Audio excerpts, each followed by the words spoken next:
warahmatullahi wabarakatuh.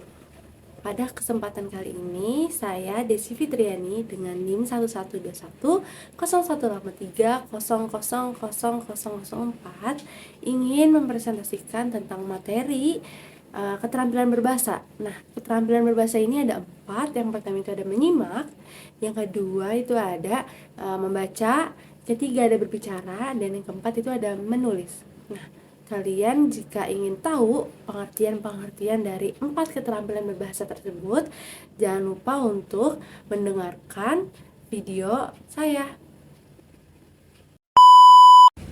Baik, selanjutnya ini ada seluk-beluk menyimak. Nah, seluk-beluk menyimak ini antara lain ini ada pengertian menyimaknya. Pengertian menyimak dalam seluk-beluk adalah memahami pesan. Nah, menyimak dapat dipandang dari berbagai segi, sebagai suatu proses dan juga sebagai suatu respon atau sebagai suatu pengalaman kreatif. Nah, yang kedua ini ada tahapan-tahapan dalam menyimak. Nah, tahapan-tahapan dalam menyimak apa aja sih? Tahapan-tahapan dalam menyimak pertama ada tahap mendengar, tahap memahami, tahap menginterpretasi, dan juga ada tahap mengevaluasi. Yang ketiga ini juga ada ragam menyimak.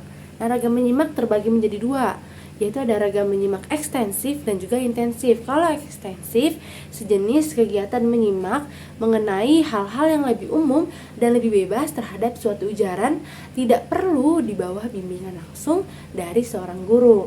Sedangkan ragam menyimak intensif yaitu menyimak yang dilakukan dengan sungguh-sungguh dan dengan tingkat konsentrasi yang tinggi untuk menangkap makna yang dikehendakinya. Nah, selanjutnya ini ada tujuan menyimak. Yang pertama itu ada mendapatkan fakta, kedua menganalisis fakta, dan ketiga mengevaluasi fakta, keempat mendapatkan inspirasi, kelima mendapatkan hiburan, dan keenam ini memperbaiki kemampuan berbicara. Nah, yang terakhir ini ada proses mendengar. Nah, proses mendengar ini ada kayak tahap mendengar. Tahap mendengar ini kayak misalkan dia dalam menyimak ini cuman hanya bisa tahapnya itu dia cuma mendengar doang. Yang kedua itu ada tahap memperhatikan. Jadi pada tahap memperhatikan ini dia tuh kayak misalkan menyimak, seseorang sedang menyimak tetapi dia hanya memperhatikannya saja. Nah, kalau yang ketiga ini ada tahap menafsirkan.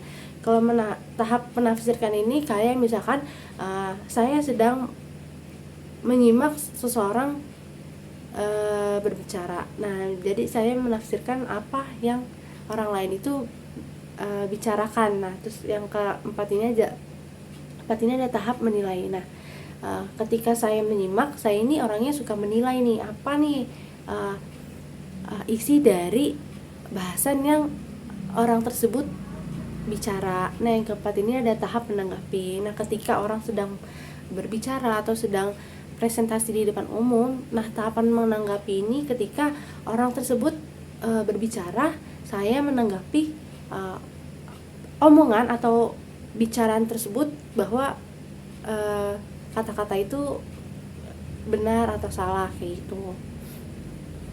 Oke, selanjutnya itu ada materi tentang suasana dan faktor-faktor dalam menyimak. Nah, suasana dan faktor-faktor dalam menyimak ini ada 2. Yang pertama ada suasana defensif dan juga yang kedua suportif. Nah, kalau yang defensif biasanya ini dimanipulasikan dalam pesan-pesan lisan yang mengandung maksud yang bersungguh-sungguh dan tersirat. Sedangkan kalau suasana suportif itu suasana komunikasi yang bersifat mendukung atau menunjang. Nah, justru timbul dari pesan-pesan yang mengaplikasikan deskripsi atau pemberian orientasi masalah. Terus spontanitas, empati, ekualitas atau kesamaan, dan profesionalisme pada pihak pembicara. Kedua itu ada kendala menyimak. Kendala menyimak itu apa aja sih? Yang pertama, memperangkai pembicara. Kedua, melamun. Ketiga, faktor inhibisi. Dan keempat itu faktor pembicara. Perilaku menyimak. Nah, kalau perilaku menyimak ini yang pertama itu ada menerima keanehan sang pembicara. Jadi dia harus menerima keanehan saat si pembicara ngomong. Kayak misalkan dia kayak anehnya kayak suka gini-gini gitu. Kalau lagi berbicara suka gini-gini. Jadi kalau yang menyimak tuh harus kayak ya udah, harus nerima keanehan si pembicara tersebut. Nah, yang kedua ini janganlah melihat penampilan, tetapi nilailah isi pembicaraannya. Jadi kalau misalkan kita sedang menyimak seseorang itu, kita tidak boleh menilai dari penampilannya, tapi kita harus menilai isi dari si pembicara tersebut. Kayak misalkan ada dua orang, yang pertama itu ada presiden, yang kedua ini ada biasa. Nah, kita jangan menilai jangan menilai pembicara dari jabatannya saja, tapi kita harus menilai dari isinya. Walaupun ini ada presiden dan ada yang orang biasa, kita harus menyimak pembicara ini dua-duanya, nggak boleh salah satunya gitu. Nah, yang ketiga ini harus memperbaiki sikap. Jadi kalau misalkan kita sedang menyimak, kita harus mendengarkan. Jangan sampai orang yang berbicara itu risih dengan kita yang menyimak. Kayak misalkan dia lagi berbicara, terus kita menyimak tapi kita bercanda. Jadi kan nggak boleh ya. Jadi kita harus memperbaiki sikap kita. Nah, yang keempat ini kayak menyimaklah dengan sungguh-sungguh. Jadi kalau kita sedang menyimak tuh harus bener-bener, nggak boleh kayak males gitu, kayak lagi bercanda tapi sambil menyimak gitu. Terus yang terakhir ini ada faktor yang mempengaruhi menyimak. Faktor yang mempengaruhi menyimak ini ada faktor fisik. Nah, kalau faktor fisik ini kayak kondisi fisiknya ini jauh di bawah gizi normal atau saat lelah terus mengidap suatu penyakit fisik, jadi dia menyimak. Terus kedua itu ada faktor psikologis. Nah, kalau psikologis ini kayak prasangka dan kurangnya simpati terhadap para pembicara, kayak mementingkan diri sendiri lah kayak gitu. Terus kalau ketiga itu ada faktor pengalaman, kayak pertumbuhan dan perkembangan sikap mempengaruhi minat menyimak sikap-sikap yang antagonistik. Nah, kayak kosa-kosa kata, terus makna yang dipancarkan oleh kata-kata asing kayak. Oke, selanjutnya yang kedua itu ada keterampilan berbicara. Nah, di sini ada seluk-beluk berbicara. Nah, seluk-beluk berbicara ini ada pengertiannya juga. Pengertian dari seluk-beluk berbicara yaitu kemampuan seseorang mengemukakan ide atau pesan lisan secara aktif melalui lambang-lambang bunyi agar terjadi kegiatan komunikasi antar tutur dan mitra tutur, di mana pesan yang disampaikan dalam tindak tutur berbicara ini disertai tingkah laku dengan berbagai ekspresi. Nah, yang kedua ini ada tujuan dari berbicara. Nah, tujuan dari berbicara ini seperti mengekspresikan pikiran, perasaan, terus imajinasi. Yang kedua, memberikan respon atas makna pembicara orang lain. Lafal pembicara. Nah, lafal pembicara ini ada 3. Yang pertama itu ada lafal. Saat berbicara, lafalnya itu harus benar-benar tegas atau benar-benar tersusun rapi. Terus kedua itu ada intonasi. Nah, ketika berbicara, intonasi ini sangat perlu dalam berbicara. Intonasinya ada cepat, lambat, dan ada intonasi sedang. Jadi itu harus diperhatikan. Ketika lagi ngomong cepat ya harus cepat, ketika harus ngomong lambat ya harus lambat, ketika harus ngomong sedang ya harus ngomong sedang. Nah, yang ketiga ini ada kosakata. Nah, kosakata ini kayak kosakata atau kalimat. Jadi kalau misalkan sedang berbicara, kosakata atau kalimat ini harus diperhatikan betul-betul, karena kan kita berbicara di depan banyak orang. Jadi kosakata dan kalimatnya itu harus benar-benar dijaga dan harus benar-benar formal gitu. Nggak boleh nggak formal, tapi tergantung dari pembicara tersebut. Keempat itu ada hafalan. Nah, jadi kalau misalkan pembicara ini dia harus memiliki hafalan. Misalkan sebelum berbicara dia ini udah menghafalkan materinya, terus sudah menghafalkan apa yang harus dia omongin gitu. Kayak misalkan dia ingin berbicara di depan umum, lah materi yang akan dibicarakan itu mungkin dia sudah hafalin. Terus kelima ini ada mimik muka. Jadi kalau misalkan berbicara ini kita ini harus kayak sesuai dengan mimik mukanya. Misalkan kalau lagi senang, mimik mukanya itu harus senang. Nah, kalau misalkan kita berbicara tentang kesedihan, berarti mimik mukanya itu sedih gitu. Nah, yang selanjutnya ini ada tahap-tahap berbicara. Nah, tahap-tahap berbicara ini ada 6. Yang pertama itu ada persiapan, terus kedua penentuan topik, ketiga penentuan tujuan, keempat pengumpulan referensi, dan kelima ini ada penyusun rangka, dan keenam ini berlatih. Tahap-tahap berbicara itu kan ada 6. Nah, yang pertama itu persiapan. Jadi ketika seseorang ingin berbicara itu dia harus memiliki persiapan yang matang. Jangan kayak dia mau tampil berbicara tapi dia belum mempersiapkan apapun. Nah, yang kedua ini kayak menentukan topik. Nah, sebelum dia berbicara juga dia harus menentukan topik nih. Misalkan dia mau menentukan topik tentang generasi Z. Nah, jadi kan dia harus ada topiknya kan untuk dibicarakan di depan umum. Nah, yang ketiga ini ada penentuan tujuan. Nah, dia juga harus bertujuan nih. Topik yang tadi sudah dibicarakan itu dia berarti menentukan topiknya untuk anak-anak muda, bukan untuk orang tua. Jadi kalau misalkan sedang menentukan topik tentang generasi Z, berarti kan menjelaskan topiknya itu untuk tujuannya untuk anak-anak atau anak remaja. Yang keempat itu ada pengumpulan referensi. Nah, dia juga untuk berbicara itu dia harus mengumpulkan referensi apa yang harus dibicarakan ini. Dia ngambil dari mana, misalkan dia ngambil dari jurnal referensinya tentang generasi Z gitu. Terus yang kelima ini kayak ada penyusunan kerangka. Nah iya, jadi sebelum berbicara dia ini harus nyusun apa yang harus dia omongin pertama, kedua, dan ketiga. Dan lima itu adalah berlatih. Ketika ingin berbicara di tempat umum, kita harus berlatih. Nah, kalau tidak berlatih nanti akan kayak gagap. Kayak misalkan saya ingin ini itu, jadi kan kayak dilihatnya kan kurang enak. Jadi harus berlatih terlebih dahulu seperti itu. Oke, selanjutnya ini ada hubungan berbicara dengan yang lainnya. Maksud dari yang lainnya itu kayak menyimak, membaca, dan juga menulis. Nah, hubungan dari berbicara dengan yang lainnya ini ada 3. Yang pertama ini berbicara bertujuan untuk menyampaikan informasi secara lisan. Sedangkan menyimak bertujuan untuk mendapatkan informasi dari apa yang didengarnya. Nah, misalkan kegiatan berbicara kan selalu disertai dengan kegiatan menyimak. Yang kedua ada keterampilan membaca. Seseorang sangat senang atau sangat mendukung dalam berbicara. Nah, semakin seseorang membaca, maka semakin banyak pula informasi yang dia dapatkan, dan biasanya juga akan lebih mudah dan terampil menyampaikan informasi yang diketahuinya. Ketiga itu ada berbicara menyampaikan informasi secara lisan.